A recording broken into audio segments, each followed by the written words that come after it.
Bussy Anand அவர் என்ன ஒன்றும் அவ்வளோ பெரிய ஆள்லாம் ஒன்றும் கிடையாது. இப்போ எம்ஜிஆர் காலையில் வரும் சொல்லிட்டு மறுநாள் காலையில் வருவார்.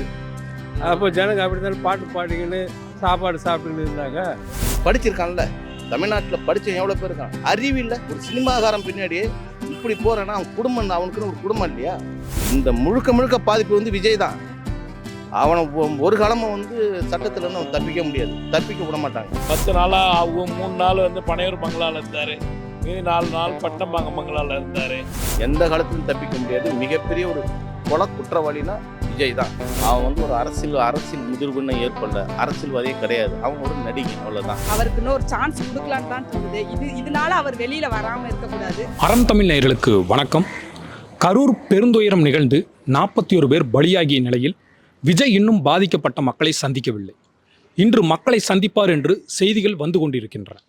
இது பற்றி மக்கள் என்ன நினைக்கிறார்கள், அவர்களிடமே கேட்போம். அவர் பாதிக்கப்பட்டவங்கள போய் பார்த்துருக்கணுங்க ஒரு தலைவராக. ஏன்னா அவரை சார்ந்து தான் இது நடந்துருக்கு. இது வரைக்கும் போகாதே தப்பு, போயிருக்கணும். என்னை பொறுத்த வரைக்கும் அவருக்கு அனுபவம் இல்லைன்னு நினைக்கிறேன். இதை பற்றி ஒரு பயத்தில் இருக்காரு, என்னமோ தெரியல, போனால் என்ன ஆகுமோ ஏதாகுமோன்னு. ஆனால் கண்டிப்பாக போயிருக்கணும், போகணும், அவர் போய் அதை பார்க்கணும். இது வந்து அவருக்கு ஒரு பெரிய அனுபவம். இதை வந்து அவர் அடுத்த வாட்டி இந்த மாதிரிலாம் நடக்காத அளவுக்கு அவர் பார்த்துக்கணும். இல்லை அவர் கூட இருக்கிறவங்க அவருக்கு இதெல்லாம் அனுபவத்தில் சொல்லி கொடுக்கணும். அரசியல் சார்ந்தவங்க இதை போக மாட்டாங்க, மோஸ்ட்லி ரசிகர்கள் தான் அவரை பார்க்க போயிருப்பாங்க. அதனால தான் கூட்டம் கூடியிருக்கு, இந்த சம்பவங்கள்லாம் நடந்துருக்கு. அவங்களுக்கு வந்து கூட்டம் சேருவா அவருக்கு ஓட்டாக மாறன்ட்டு நிறைய பேரோட கருத்து. அதெல்லாம் ஓட்டாக மாறாது. ஏன்னாக்கா போனவங்கலாம் சின்ன வயசுலேருந்து 18 வயசுக்குள்ளே இருக்கிறவங்களும் போயிருக்காங்க, அவரை பார்க்கணுன்னு போயிருக்காங்க. அதெல்லாம் ஓட்டாக மாறாது. தெரியும், அவர் போனாலும் தெரியும், கூட்டம் தானே கூடும். கூட்டத்தை தவிர்க்கிறதுக்கு கூட அவர் வீட்டில் கூட இருக்கலாம். அது வந்து அந்த சம்பவம் வந்து எதனால் நடந்ததுன்னு யாரும் ஒன்று கண்டுபிடிச்சிக்கினே இருக்கிறாங்க. எதிர்கட்சி பண்ணுறாங்களா, அவங்க பண்ணுறாங்களா, ஒருத்தர் கத்தி காமிக்கிறாரு, எதோ பண்ணிக்கின்னு இருக்காங்க. அது போகாத வழி தப்பு கிடையாது. இனிமேல் அவர் வந்து இது போல் திறந்த வழியில் போயிட்டு ஜனங்களை மத்தியில் போய் பேச வேண்டிய அவசியமே இல்லை. இப்போ தான் வந்து நிறைய நீங்கள் உங்களை போல் ஊடகங்கள் நிறைய இருக்குது. அதில் வந்து நீங்கள் அவங்க வந்து பெரிய டிவியில் விளம்பரம் வரப்போல் அவர் வந்து பேசலாம், அவருடைய கருத்தை சொல்லலாம். அது ஜனங்களை ஏற்றுக்கணும். அவர் தான் போய் பார்க்கணும், சினிமாவில் தான் பார்க்குற மாதிரியே. இனிமேல் ஒரு நேரம் ஒன்று போக வேண்டிய அவசியமே தேவையில்லை. இருக்க கலவரம் அதிகமாக தான் ஆகும். ஏன்னா அவர் செந்தில் பாலாஜி அவர் போய் நிறைய கொடுக்குறாரு, அடிப்பட்டவங்களுக்கு கொடுக்குறாரு, சாதாரண அடிப்பட்டவங்களுக்கு 1 லட்சம் கொடுக்குறாரு, லேசாக அடிப்பட்டவங்களுக்கு 50,000 கொடுக்குறாரு. இவர் அந்த இதில் என்ன தான் பண்ண போகிறாரு? ஒன்றும் பண்ண போகிறதில்ல. இனிமேல் வந்து ஜனங்க தான் பார்த்து தான் தெரிஞ்சுக்கணும். இனிமேல் சினிமா கவர்ச்சியில் போயிட்டு நம்ம அவர் தான் போய் பார்க்கணுன்னு பெரிய கூட்டம் சேர்ந்து நம்மளை நாமே சாவடிச்சுக்கிற போல் இது. அது போல தானே இருக்குது. இனிமேல் விஜயை பற்றி யாரும் கவலைப்பட வேண்டியதே இல்லை. இன்னும் 26 தேர்தல் வருது, இன்னும் எவ்வளோ இருக்குது, இன்னும் கூட்டணி இருக்குது, அது இருக்குது, இன்னும் அவருக்கு வந்து பேச வேண்டியது நிறைய இருக்குது. அதனால் இப்போ வந்து கொஞ்ச நாள் அவருக்கு சும்மா வீட்டிலே இருக்கிறது தான் நல்லது. இது மிகப்பெரிய ஒரு இழப்பு. இது வந்து ஒரு அறவெக்காட்டுத்தனமான ஒரு அரசியல் அமைப்பு உருவாக்கி அது வரமுறைப்படுத்தமாக வந்து ஒரு இயக்கத்தை நடத்திக்கிட்டு இருக்கிறவன் தான் விஜய். அவன் வந்து ஒரு அரசியல் முதிர்வுன்னு ஏற்படல, அரசியல்வாதியே கிடையாது, அவன் ஒரு நடிகை, அவ்வளோதான். நான் நடிகன்ற பார்வையில் தான் பார்க்கணும். அவன் அரசியல்வாதியாக பார்க்கக்கூடாது. அரசியல்வாதின்னா ஒரு வரமுறை இருக்குது, பக்குவம் இருக்குது, ஒரு முதிர்ந்த இருக்குது, ஒரு ஆலோசனை இருக்குது, ஒரு அறிவாற்றல் இருக்குது, சொல்லாற்றல் இருக்குது, பேச்சாற்றல் இருக்குது. இது மக்களுக்கான, தொண்டனுக்கான, ரசிகருக்கான வந்து ஒரு கருத்தியலை வந்து சொல்லணும். கருத்தியலை வந்து பரிமாறணும். நான் வந்து ஒரு நடிகனாக இருந்தேன், இப்போ நான் அரசியல் இயக்கத்தை உருவாக்கியிருக்கேன், நான் வந்து உங்களை எல்லாருமே வந்து நான் இதுவரையிலும் ரசிகனாக தான் பார்த்தேன், இப்போ நான் வந்து உன்னை தொண்டனாக பார்க்குறேன், நான் வந்து இந்த இயக்கத்தை ஆரம்பிச்சிருக்கேன், நீங்கள் வந்து ஒரு நல்ல தொண்டனாக இருக்கணும், ஒரு நல்ல ஒழுக்கமாக இருக்கணும். இதுக்கு முன்னாடி எப்படி நீங்கள் தெரியாது, ஒரு தொண்டனுக்கு அறிவுரை சொல்கிற மாதிரியும் இருக்கணும். ஒரு தலைவன் தமிழ்நாட்டில் என்ன நடக்குதுன்றதை வந்து அதை வந்து ஆலோசனை பண்ணி அறிவுரை வழங்கக்கூடிய ஆட்கள் நிறைய பேர் இருக்காங்க. அந்த அடிப்படையில் நீ ஒரு இயக்கத்தை ஆரம்பிச்சிருந்தனா நல்லது. அதுவும் கிடையாது. இந்த இழப்புக்கு முழுக்க பொறுப்பு விஜய் தான், வேறு யாருமே கிடையாது. இதுக்கு பதில் சொல்லி ஆகணும். இன்றைக்கி வேணால் மழுப்பெல்லாம் சட்டம் இருக்குது, சாட்சி இருக்குது, நம்ம ஏதாவது பண்ணி தப்பிச்சிடலான்னு. எந்த காலத்திலும் தப்பிக்க முடியாது. மிகப்பெரிய ஒரு கொலை குற்றவாளினா விஜய் தான். இதுக்கு மன்னிப்பே கிடையாது. 41 பேர் இறந்ததுன்றது வந்து ரொம்ப எனக்கு கஷ்டமாக இருந்துச்சு அது பார்க்கும்போது. ஆனால் பட் இது வந்து விஜய் சாரை நம்ம எதுவுமே சொல்ல முடியாது. விஜய் சாரோட எனக்கு வந்து விஜய் சார் கட்சியும் கிடையாது, நான் டிஎம்கே கட்சியும் கிடையாது. ஆனால் விஜய் சாரை வந்து இதில் எதுவுமே சொல்ல முடியாது. யதார்த்தமாக நடந்து ஒன்று தான். அதனால் வந்து ஆனால் விஜய் சாருக்கு வந்து எல்லோரும் சப்போர்ட் பண்ணால் இன்னும் நல்லா இருக்குன்னு தான் தோணுது. அவருக்கு இன்னும் ஒரு சான்ஸ் கொடுக்கலான்னு தான் தோணுது. இதனால அவர் வெளியில் வராமல் இருக்கக்கூடாது, கண்டிப்பாக வரணும். அடுத்து சிஎம் சீட்டுக்காக நிற்கணும் அப்படின்றது எனக்கான வேண்டுகோளில் ரொம்ப ஆசையான ஒன்று. அவர் வந்து போகாமல் இருக்கிறதுக்கு ஏதாவது ஒரு ரீசன் இருக்கலாம். வேணும்னு போகாமல் இருக்க மாட்டார், ஏதோ ஒரு ரீசன் இருக்குது. அவர்களோட ஒரு மன உளைச்சலில் இருக்கலாம்.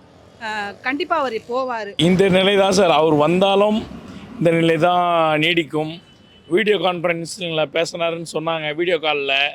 அது வந்து எந்த அளவுக்கு திருப்தி தருன்றது நமக்கு தெரியல. யங்ஸ்டர்ஸ்லாம் அதில் யோசித்து பார்க்கணும். ஏன்னா மக்களோட நிலையை அறிஞ்சு உடனே யார் அவங்கள வந்து கவனிக்கிறாங்களோ அவங்களுக்கு தான் வந்து நம்ம ஃபஸ்ட் ப்ரிஃபரன்ஸ் தரணும். ஏன்னா அன்னைக்கு சூழ்நிலை, அந்த நிமிஷம் அன்னைக்கு சிஎம் வந்து அவ்வளோ இதையும் விட்டு நம்மளோட மக்களுக்கு இந்த மாதிரி ஆயிடுச்சேன்னு அந்த நேரத்தில் வந்து நின்று இருந்தார். மக்களோட மக்களாக நின்று பயணிக்கிறவங்க தான் நம்மளுக்கு தேவை. நம்மளுக்கு வந்து யார் நல்லது செய்கிறாங்களோ அவங்க தான் தேவை. பணம் காசு முக்கியம் கிடையாது. நான் பணத்தை விட்டு வந்தேன், இதை விட்டு வந்தேன்னு சொன்னார். 10 நாளாக ஆகும். 3 நாள் வந்து பனையூர் பங்களாவில் இருந்தார், மீதி 4 நாள் பட்டினப்பாங்க பங்களாவில் இருந்தார். இப்படியே இருந்து பின்னாடி வந்து சொல்கிறதுனால எந்த ஒரு யூசேஜும் கிடையாது. மக்களை வந்து நம்ம இறங்கி சந்திக்கணும். இந்நேரம் இவ்வளோ நாள் ஆகியும் அவர் நேரடியாக இன்னும் போய் பார்க்கலன்றது ரொம்ப வருத்தம் அளிக்குது. இறந்த வீட்டுக்கு போகணும், இல்லைன்னா காரியம் பண்ணுற இடத்துக்கு வீட்டுக்கு போகணும், கருமாதி வீட்டுக்கு போகணும். நீ ரெண்டுத்துக்குமே போகல. இறந்ததுக்கு நீ வந்து பயந்துக்கிட்டு அங்கேருந்து தெரிச்சு விட பனையூரில் பூந்துக்கிட்ட. உனக்கு கொடுத்த நேர காலங்கள் என்ன, நேர காலக்கெடுவுகள் என்ன? 11 to 12 மணிக்கு உனக்கு கொடுத்துருக்காங்க.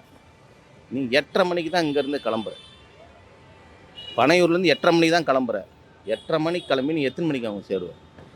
அன்றைக்கி சனிக்கிழமை வார விடுமுறைக்காக வார சம்பளம் வாங்குறவங்களாம் இருக்கான் இல்லையா, அவன்லாம் வந்து ஒரு இன்னைக்கு விஜய் வராருன்னு சொல்லிட்டு ஒரு ஆர்வத்தில் சம்பளத்தை வாங்கிட்டு வந்து பார்த்துட்டு கூட்டத்தில் ஒரு முறை பார்த்துட்டு போகலான்னு நீ நாமக்கல்லில் மீட்டிங்கை முடிச்சுட்டு நீ அங்கேருந்து லைட்டாக அப்படின்ட்டு வர.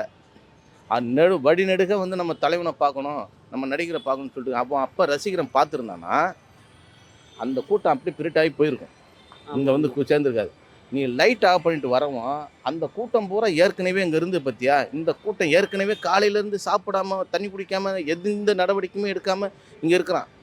அந்த கூட்டமும் ஒன்றா சேர்ந்தா பண்ணிட்டு நெரிச்சல் ஏற்பட்டு இவன் ஜெனரேட்டர் மேலே ஏறுறான். ஜெனரேட்டர் ஆஃப் பண்ண சொல்கிறான். ஆஃப் பண்ண பிறகு இருட்டில் ஒன்றுமே தெரியல. அவனுக்கு கொடுத்த 11 to 12 கொடுத்த நேரம். அவன் 6 மணிக்கு வந்து 7:30 மணிக்கு மீட்டிங் தொடங்குறான். அப்போ 7:30 மணிக்கு மீட்டிங் லைட்டை ஆஃப் பண்ண சொன்னது அவன் தான், ஜெனரேட்டர் ஆஃப் பண்ண சொன்னான். மேலே கூரையில் போய் நிற்கிறான், கீழே விழுந்தான், வெளியில் தப்பிச்சு போக முடியல. நெருக்கடியான சூழ்நிலை வந்து இந்த முழுக்க பாதிப்பு வந்து விஜய் தான். அவனை ஒரு காலமாக வந்து சட்டத்திலேருந்து அவன் தப்பிக்க முடியாது, தப்பிக்க விட மாட்டாங்க. 41 பேர் குடும்பம் என்ன ஆகுது? படிச்சிருக்கான்ல, தமிழ்நாட்டில் படித்த எவ்வளோ பேர் இருக்கான்? அறிவில்லை. ஒரு சினிமாகாரன் பின்னாடி இப்படி போகிறேன்னா அவன் குடும்பம், அவனுக்குன்னு ஒரு குடும்பம் இல்லையா? நீ உன்னுடைய பணத்தை கொடுத்து ரசித்துப்பாரு, ரசிகனாரு. அதனால் இப்போ 41 பேர் சேர்த்துட்டாங்க, இன்னும் ஒரு 41 பேர் சாவான். எம்ஜிஆர் காலையில் வரணும் சொல்லிட்டு மறுநாள் காலையில் வருவார். அப்போ ஜனங்க அப்படி தானே பாட்டு பாடிக்கின்னு சாப்பாடு சாப்பிட்டுக்கின்னு இருந்தாங்க. அதனுடைய ஜனம் வேறு, இப்போ இருக்கிற இளைஞனங்க வேறு. நான் முந்தி தான் போய் பார்க்கணுன்ற இதில் போய் அவங்க தானாக போய் உட்காடுறாங்க. அங்கே தேவையில்லாத வேலை. இனிமேல் ஜனலாக பார்த்து தான் தெரிஞ்சுக்கல முடியும், மக்கள் தான் திருந்தணும். இதில் வந்து யாரும் விஜய் திருந்துறதோ மற்றவங்க திருந்ததோ கிடையாது. மக்கள் திருந்தி நம்ம எப்படி இந்த தேர்தலை அணுகணும், யாருக்கு ஓட்டு போகணுன்றதை அவங்களாம் டிசைட் பண்ணி போடணும். இல்லை, இதுக்கு முன்னாடி சொன்னவங்களாம் நம்ம பார்த்துருப்போம். தற்கூரின்னு சொன்னாங்க, என்னென்னவோ சொன்னாங்க. இது வந்து நடந்துருச்சு இந்த விஷயம். இப்போது 41 குடும்பங்களில் அவங்க சொந்தங்களை இழந்து பெத்த குழந்தையை இழந்திருக்காங்க. இது ஒரு மக்களும் சிந்திக்கணும். சிந்தித்து செயல்பட்டாங்கன்னா அதில் இருந்து என்ன விஷயங்கள் தெரியும். ஆனால் வந்து ஒரு சாதாரண ஒரு மாவட்ட செயலாளர்களோ இதுக்கு வந்து ஒரு நின்று ஒரு மக்கள் கூட நிற்கலை. ஏன் ஒரு புஷி ஆனந்து அவர் என்ன ஒன்றும் அவ்வளோ பெரிய ஆள்லாம் ஒன்றும் கிடையாது, அந்த கட்சியோட முக்கியஸ்தராக இருக்கார். ஏன்னா இன்றைக்கி அவர் ஒரு ஆள் இருந்த இடத்துல இன்றைக்கி நிறைய பேர் வந்துட்டாங்க. நம்ம லாட்ரி சீட் அதிபர் வந்துட்டார், நிறைய பேர் இருக்காங்க. நம்ம யாரையும் குறிப்பிட விரும்பலை. ஏன்னா அந்த இன்னொருத்தர் இருந்தார், மைக்கு வாடகைக்கு எடுத்துருப்பார், அவர்லாம் கூட இருந்தார் விஜய் கட்சியில். அவர்லாம் எதுவும் பேசலை, இது வரைக்கும் பேச. ஏன்னா அவரை தலைமுறைன்றாங்க, அவரை பிடிக்கிறதுக்கான எதுவுமே கிடையாது. மக்களை சந்திக்காத ரொம்ப வருத்தம் அளிக்குதுங்க. ஏன்னா மக்கள் வந்து இனிமேல் திருந்தணும். யங்ஸ்டர்ஸு குழந்தைங்க யாரும் வந்து போகக்கூடாது. ஏன்னா டிவியில் பாருங்கள், நீங்கள் விஜயை பார்க்கணும்னு நினச்சி டிவியில் பாருங்கள்.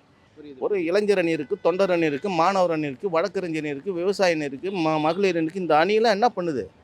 ஒரு வரமுறைப்படுத்தி ஒழுங்குபடுத்தி கூட்டத்தை வந்து கட்டுப்படுத்தி அவங்களுக்கான எல்லா நெறிமுறையும் செய்யணும். எதுவுமே இல்லாமல் வந்து நேர காலங்கள் வந்து கூட வந்து எல்லாத்தையும் ஒன்றா சேர்த்து அணைச்சிட்டு கூட்டம் வெளியில் போக முடியாமல் காலையிலேருந்து சாப்பாடு இல்லாமல் தண்ணி இல்லாமல் எதுவுமே இல்லாமல் கூட்ட நெரிச்சல் இருக்கும்போது அவனை கொண்டு போய் உள்ள நெரிச்சல் என்ன பண்ணுவான்? அப்போ மூச்சு திணறல் ஏற்படுதுன்னு நிறைய பேர் செத்துருக்கான். சரி, இறந்து போனான். உன்னுடைய நிர்வாகிகள் என்ன பண்ணான்? போயிட்டு ஆறுதல் சொன்னானா?